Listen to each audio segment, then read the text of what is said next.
but I've waited so long to see it again.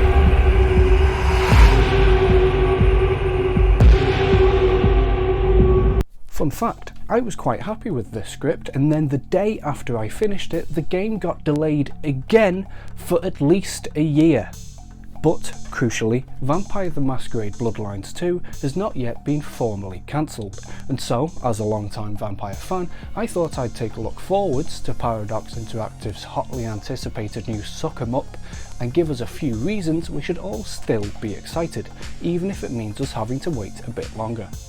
Chances are you've seen one of the stylistic trailers for Bloodlines 2 already, and with imposing vampires being all the rage right now, chances are you're already pretty intrigued. But you may not be familiar with the origins of the series. The first Vampire the Masquerade Bloodlines game, based on the tabletop RPG of the same name, was released in 2004 to what could charitably be called a rocky reception. The game was notoriously quite broken and poorly optimised, which quickly soured its reputation. However, in the interceding years, and after much love from the community in the form of unofficial patches, the true potential of the game began to shine through. With some massively interesting world building and endearing writing, Vampire the Masquerade amassed a substantial cult following, earning it a new reputation as a beloved B-movie game to many fans. So now here we are, with fans of the series foaming at the mouth for more vampire action. But you may have noticed the biggest difference between the old game and the new. This being that the sequel is much, much easier on the eyes. Some people may be sorry to lose the unique charms and awkward animation of the original. We all remember the infamous dance, as it was definitely a big part of the game's kitsch appeal. However, in a very tangible sense, this large step up in graphical quality will allow the game to better realise the game world and fully immerse players in it, so that they can really feel a part of that dark, bloody setting. This will bring the series into the modern gaming landscape, and will mean that even those players who couldn't get past the strained visuals of the first game will be able to enjoy stalking through the modern nights of Bloodlines 2. Another aspect of the game that will be greatly improved upon in the sequel is the combat. Outside of the dated graphics, the other most obvious eyesore of the first Vampire the Masquerade Bloodlines is in the awkward, janky fighting. It was certainly functional and had the basis of quite an entertaining system, but even for the time, the melee combat especially was just uninspired. In the sequel, however, there has been a complete combat overhaul, and players can finally expect an RPG with far more engaging minute-to-minute gameplay. And in the world of darkness, satisfying combat is a big part of really enjoying the experience of being a super powerful vampire and fighting your way up through the world. The other big area of gameplay that will be updated are the various powers called disciplines available to the different vampire classes. These will most definitely allow them to fit into combat more seamlessly and make the whole experience more fluid and entertaining. There will also be a variety of brand new abilities available to play around with, alongside tweaked versions of classic favourites to build your own playstyle both in and out of combat.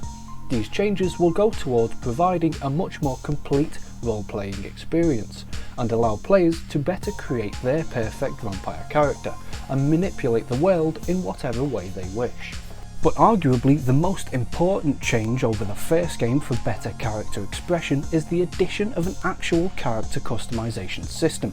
I know, it's hard to believe that there was ever such a successful RPG with almost no customization whatsoever, but the first game was incredibly limited in that regard, and so it's a very welcome addition to the sequel, and one that we should all be looking forwards to. Unfortunately, however, the game will not release with the same complement of Bloodlines as were in the first game.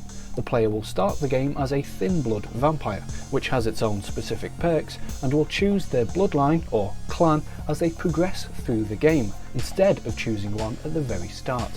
Players familiar with the first game will most likely recognise that there will be some story significance to this decision, but the trimmed down clan options may cause some upset if your particular favourite isn't in the game at launch, rip Gangrel and Nosferatu.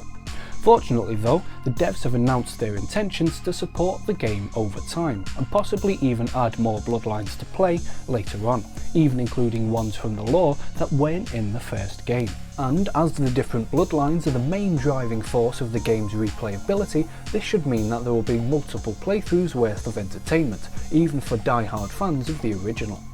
The different clans that are present will each only have 2 disciplines, whereas in the first game each had 3. This will mean that there is significantly less overlap between the different clans, making each one feel more unique, albeit at the cost of some power. All players will, however, each have access to the 3 core Thin Blood disciplines afforded to them from the start of the game, meaning that characters will eventually have a total of 5 to play with.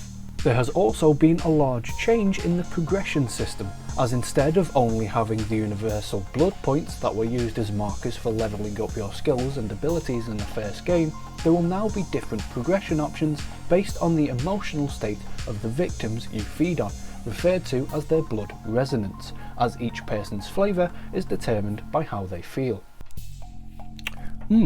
Tastes like they just delayed Bloodlines 2 again.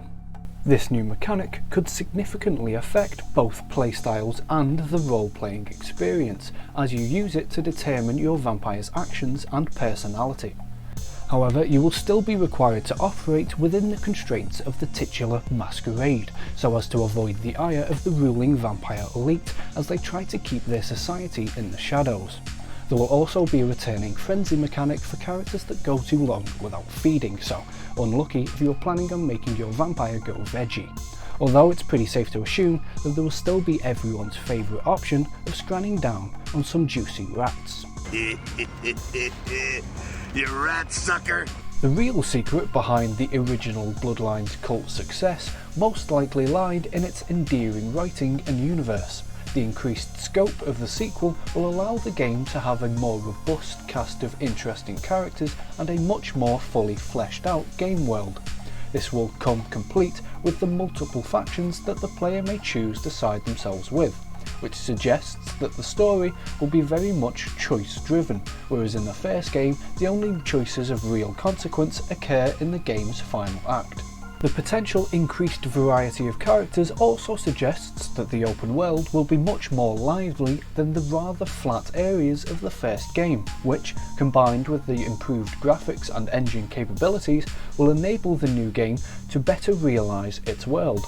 The only question is, will the writing be able to hold up to the charms of the original Bloodlines, and will it be able to provide characters and quests that are entertaining and memorable to the standard that has been set for the series?